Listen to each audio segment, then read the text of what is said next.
ये कुरान मजीद ने 4 शर्तें लगाई। फरमाया जिस बंदे में ये 4 खूबियां पाई जाएंगी उसे अल्लाह कामयाबी अता फरमाएगा। मुसलमान की सोच के खिलाफ है ये बात, ये कुरान की फिक्र के खिलाफ है कि अपनी फिक्र करो। बर्मा के लिए, कश्मीर के लिए, फ़लस्तीन के लिए बात ना करो, अपनी फिक्र करो। ये कुरान की सोच के खिलाफ है, ये कुरान के पैगाम के खिलाफ है। इसलिए कि अगर सिर्फ अपनी बात होती तो आमनु और आमिलुस सालिहात पे बात ख़त्म हो गई होती, फिर बात आगे न चलती। जब कहा गया वतवासो बिल हक, हक बात की तलकीन करनी है। अगर बात सिर्फ अपनी ज़ात की होती तो ठीक हो गया था, नमाज पढ़ी, रोज़ा रखा, हज किया, ख़त्म हो गई। लेकिन मेरे नबी पाक सल्लल्लाहु ताला अलैहि वसल्लम ने इरशाद फरमाया, एक बस्ती में 2, 3, 4 नेक लोग रहते थे। मेरे प्यारे करीम रसूल फरमाते हैं 3, 4 बड़े परहेजगार, मुत्तकी, साफ सुथरे सूफी साहब, दरवेज साहब, अल्लामा साहब, बड़े जो कहते थे बिल्कुल जी मैं कोई बात नहीं करता, किसी बादशाह को नहीं छेड़ता, मैं तो बस लोगों को अल्लाह अल्लाह बताता हूँ, मेरा कोई ताल्लुक नहीं, कोई मरे कोई जिए। बड़े नेक, साफ सुथरे, परहेजगार। बाकी सारी बस्ती गुनाह करती थी।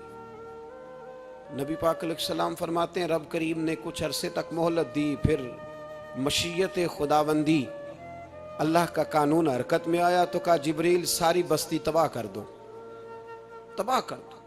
अल्लाह मोहलत देता है, मोहलत देता है। हम लोग समझते हैं नहीं नहीं हमारी सियासी चालें सही चल रही हैं, अल्लाह मोहलत देता है। रब करीम ने फरमाया जिब्रील इन्हें तबाह कर दो। तो हज़रत जिब्रील अमीन अलैहिस्सलाम ने अर्ज़ की मौला वहाँ तो तेरे 3, 4 बड़े नेक बंदे भी रहते हैं, बड़े परहेजगार, सच बोलने वाले, दयानतदारी वाले, हाजी साहब, नमाजी साहब, सूफी साहब, पीर साहब, बड़े खूबसूरत, उनका क्या करें? तो मेरे महबूब पाक अलैहिस्सलाम फरमाते हैं रब करीम ने फरमाया सबसे पहले उन्हें तबाह करना, सबसे पहले उन्हें सबसे पहले, और उलट दो बस्ती, पहले उनका नंबर लगाओ। या अल्लाह उनकी क्या गलती है? तो गलती सुन ले, गलती ये है कि उन्होंने 2 सिफतें पैदा की हैं, अगली 2 पैदा क्यों नहीं की? इल्लल्लज़ीना आमनु व आमिलुस सालिहात पे रोक क्यों गए, आगे क्यों नहीं बढ़े? अल्लाह करीम ने फरमाया जिब्रील देखो ना, मेरी नाफरमानी होती रही और इनके चेहरे पर कभी शिकन तक नहीं आया।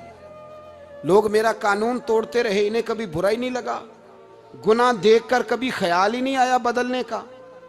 मेरे भाई उम्मत मुस्लिमा अपने लिए तो आई नहीं दुनिया में, नबी पाक की इसलिए थोड़े आए थे कि पैसे कमाएं, दुनियादारी करें, झूठ सच मारें और रुखसत हो जाएं, बच्चे पैदा करें। ये काम तो हिंदू, सिख, बुद्ध मत सारे कर रहे हैं।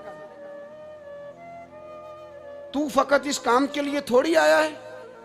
कुंतुम खैरा उम्मतिन उखरिजत लिन्नास, अल्लाह फरमाते हैं मेरे महबूब के गुलामों तुम बेहतरीन उम्मत हो, मैंने तुम्हें उम्मतों के भले के लिए पैदा फरमाया है, तुम्हें लोगों की इमामत के लिए दुनिया में भेजा है। ए नौजवान मुस्लिम, कभी ये तदब्बुर भी किया तूने? वो कौन सा गर्दू है जिसका है तू एक टूटा हुआ तारा? तूने कभी सोचा है तू क्या है? पता है तुझे? रोजी कमाओ, रोटी कमाओ, और अब तो बहुत सारे लोग झूठ की दुनिया में जिंदा हैं, झूठ बोलते हैं अपने आप के साथ भी, दाएं बाएं फ्रॉड कर रहे हैं अपनी जात के साथ, खौल बना लिया, उसमें बंद हो गए, बाहर ही नहीं निकल। अपने मुल्क की सोचो, अपनी बात करो। अल्लामा इकबाल ने पता क्या कहा था? इकबाल ने, ये सुनो, जो लोग कहते हैं पहले पाकिस्तान, बर्मा के मुसलमान बाद में, कश्मीर के मुसलमान पहले सुनो इकबाल क्या कहते हैं। इकबाल कहने लगे इन ताज़ा खुदाओं में बड़ा सबसे वतन है, इन ताज़ा खुदाओं में बड़ा कौन है? वतन की मोहब्बत ईमान का हिस्सा है, इसमें शक नहीं। लेकिन अगर इस्लाम से पहले वतन आ गया तो इकबाल कहते हैं इन ताज़ा खुदाओं में बड़ा सबसे वतन है, और जो पैरहन इसका है वो मजहब का कफन है। फरमाते हैं जो वतन ओढ़ लेता है उसने अपने मजहब को दफन कर दिया। सबसे पहले पाकिस्तान नहीं, सबसे पहले रसूलुल्लाह का दीन है, सबसे पहले कुरान है, सबसे पहले नबी पाक का फरमान है, सबसे पहले उम्मत मुस्लिमा है। इन ताज़ा खुदाओं में बड़ा सबसे वतन है, जो पैरहन इसका है वो मजहब का